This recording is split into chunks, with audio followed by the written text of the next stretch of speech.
देख रहे हैं मुंबई मेट्रो ब्रेकिंग न्यूज।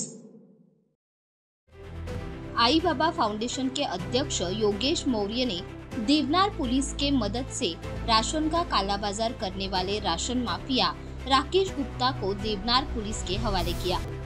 इस कार्रवाई से राशन माफिया और दलाल में मचा हड़कंप। अभी तक विभिन्न पुलिस स्टेशन में कई राशन माफिया पर योगेश मौर्य ने केस दर्ज कराया है। अब योगेश मौर्य के निशाने पर बड़े राशन माफिया दिलीप ठक्कर और अशोक ठक्कर और साथ ही गणपत पर भी योगेश मौर्य ने कार्रवाई की मांग सरकार से की है। आए दिन राशन माफिया गाड़ी व जगह बदल बदल कर गरीब जनता का राशन का कालाबाजार करने का तरीका अपनाते हैं। समाज सेवक योगेश मौर्य को इन राशन माफियाओं से अपने ऊपर हमला और झूठा केस में फंसाने की भी आशंका जताई है और सरकार और पुलिस से उचित कार्रवाई की मांग की है।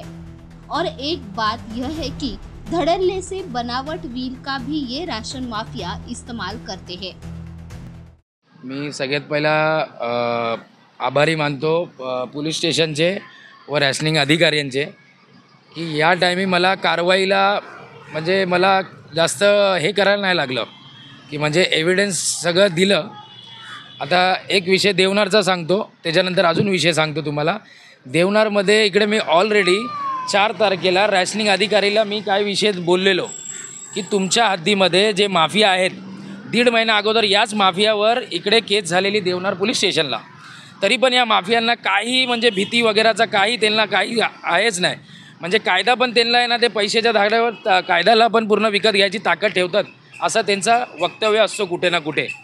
तर हे 4 तारखेला मी दिलेला की आपल्या क्षेत्रात येणारा गोवंडी, हे बघा 44E गोवंडी या रिजनमध्ये जेवढे रॅशनिंग दुकान येत आहेत त्या दुकानामध्ये कालाबाजारी मोठ्या प्रमाणात चालू आहे।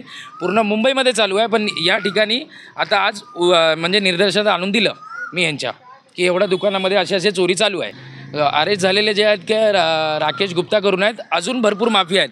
आणि मी पोलीस स्टेशनला आणि जे अधिकारी मोठे आहेत जे जे आयो वगैरे असतील त्यांना एक हात जोडून विनंती आहे की हा राशन कुठे जात होता, मी तर सगळं एव्हिडन्स द्यायला रेडी आहे ना, लोकेशन देतो आहे मी तुम्हाला, गाडी नंबर देतो आहे, सगळं द्यायला रेडी आहे। तरी पण आता त्याच्यावर का कारवाई झाली नाही, काय विषय आहे ते मला काहीच माहिती नाही आहे। पण मला आश्वासन असं DCP साहेबांनी पण दिलेलं आहे, रॅशनिंग अधिकाऱ्यांनी पण दिलेलं आहे की कारवाई 100% होणार यांच्यावर। पोलिसांची मिलीभगत या रॅशनिंग अधिकाऱ्यांची मिलीभगत मला एक सांगा, माहिती नसेल का हो सर, एक मला हे तरी सांगा ना। पण मला जे दिसतं आहे, आणि मी पहिला एक आभारी मानणार जे मंत्री आहेत योगेश कदमजी, छगन भुजबळ साहेब यांनी मला जे रिस्पॉन्स दिलेला आहे, आज मला असं वाटतं आहे की त्यांच्याच रिस्पॉन्सनी आज हे सगळं जे म्हणजे यांच्यावर कारवाईची जी तलवार आलेली आहे, टांगती तलवार आलेली आहे, हे मला त्यांच्या प्रयत्नांनी मला दिसत आहे। आणि इकडे जे माफिया आहेत, मी वारंवार प्रेस कॉन्फरन्समध्ये नाव पण घेतला की हे माफिया कोण आहेत। तर हे लोकलमध्ये जे माफिया आहेत, राकेश गुप्ता करून आहे, शिवदास गुप्ता करून आहे, अजून 2-3 जण इकडे माफिया आहेत जे छोटे मोठे आहेत ना, हे छोटे मोठे नाहीत। हे जेव्हा ग्राउंड लेवलला मी जातो गाडीजवळ तेव्हा ह्यांची वार्ता करायची, यांची भाषा हे जर तुम्ही बघणार का की मी सकाळी 100 नंबरवर कॉल केला, गाडी म्हणजे यायला थोडासा उशीर झाला तर तिकडून ती रिक्षा पळून गेली। मग जेव्हा तिकडे गेलो तर मोठा साठा दिसला, ते मी तुम्हाला व्हिडिओ आणि एव्हिडन्स मी तुम्हाला देतो। हे चिता कॅम्पमधून हे रिक्षावाल्यांनी सगळं तिकडून राशनिंग गोरगरिबांचा धान्य हे माफिया खात आहेत त्या रिक्षाच्याद्वारे। पहिले यांची टॅक्सी झाली, टेम्पो झाला, ओला उबेर झाली, आता रिक्षा, ह्याच्यामध्ये हे लोक माल वाहतूक करतात। हे तर मोठे माफिया आहेत, हे लोक मिल घेऊन बसले आहेत, ठीक आहे। मी वारंवार सांगतो आहे, तर प्लीज माझी प्रशासन आणि अधिकाऱ्यांची रिक्वेस्ट आहे की ते हे माल कुठे जातो हे जर का नाही हे करत आहे। आता दीड महिना अगोदर रिक्षा बघा, 3 रिक्षा तिकडे भरलेली आहे, त्याच्यामध्ये याच गुप्ताचा काय नाव आहे त्याचा, राकेश गुप्ता, त्याच राकेश गुप्ताचा आणि राम गुप्ता असं काहीतरी नाव आहे, म्हणजे मला एवढं हे कल्पना नाही आहे, पेपरवर आहे। तर हीच रिक्षा आहे बघा, इकडे तुम्ही बघू शकतात की या ठिकाणी रिक्षा पकडलेली, तरी पण या माफियांना काहीच भीती नाही। आणि वरतून काय बोलतात, ऊपर से लेके नीचे तक हमारा मैनेज है, जो कि तुम अगर हमारे खिलाफ अगर आवाज़ उठाओगे तो तुम्हारे ऊपर खोटा गुन्हा भी डाल सकते, नहीं तो कुछ भी कर सकते। बोलले म्हणजे असे लय चर्चा चालू असतात।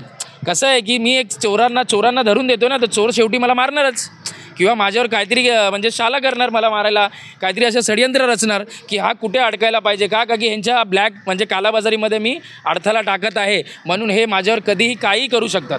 कदाचित मला असं दिसतं आहे की हे माफिया कदाचित हे पण करायला कमी नाही करणार, पण मला बाबासाहेबांच्या कायदा बाबासाहेबांनी आणला आहे, मी संविधानावर भरोसा करणारा म्हणजे विश्वास करणारा पोरगा आहे.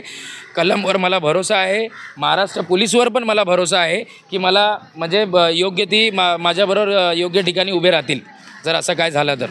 मी पोलीसच्या मदतीने, पहिली गोष्ट सांगतो, पोलीसच्या मदतीने या माफियापर्यंत पोचल्यानंतर या माफियाला म्हणजे पोलीस स्टेशनच्या मदतीने पोलीसवाले घेऊन येतात आणि रॅशनिंग अधिकारी यांच्या मदतीने इकडे FIR वगैरे होतो. तर आत्तापर्यंत मी जिथे कारवाई म्हणजे पोलीसच्या मदतीने आणि रॅशनिंग अधिकारीच्या मदतीने केलेली आहे, तो पोलीस स्टेशनचं नाव घेतो देवनार पोलीस स्टेशनला. याच राकेश गुप्ताचा, ठीक आहे, शिवदास गुप्ता, राकेश गुप्ता हे आहे. तिलकनगर पोलीस स्टेशन आहे, घाटकोपर पोलीस स्टेशन आहे, धारावी पोलीस स्टेशन आहे. गणपत माफिया म्हणजे हे सगळे माफिया आहेत ना, हे करतात आहेत ना, पण ह्यांच्यावर कारवाई का नाही करत आहे? गणपत झाला, अजून भरपूर असे भरपूर जण आहेत, ते ह्यांच्यावर जर ह्यांना जसं सोडतायत, आता मला सांगा 1.5 महिना अगोदर ह्यांच्यावर कारवाई केली, केस केली, तरी पण हे लोक काय केले आहेत? बाहेर मस्त फिरतात आणि आपलं सगळं राशनचं करतच आहे.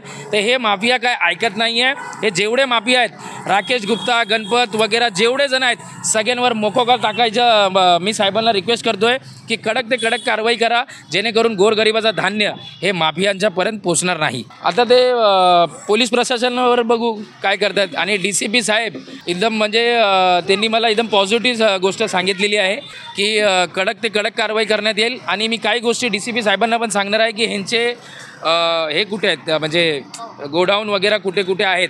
आणि काय होतो आहे की काही असे म्हणजे समजून घ्या, काही असे पत्रकार आणि काही एजंट असतात की ते लोक काय करत आहेत माहीत आहे की येत आहेत, गाडी वगैरे हे करत आहेत आणि काहीतरी सेटलमेंट करून निघून जात आहेत.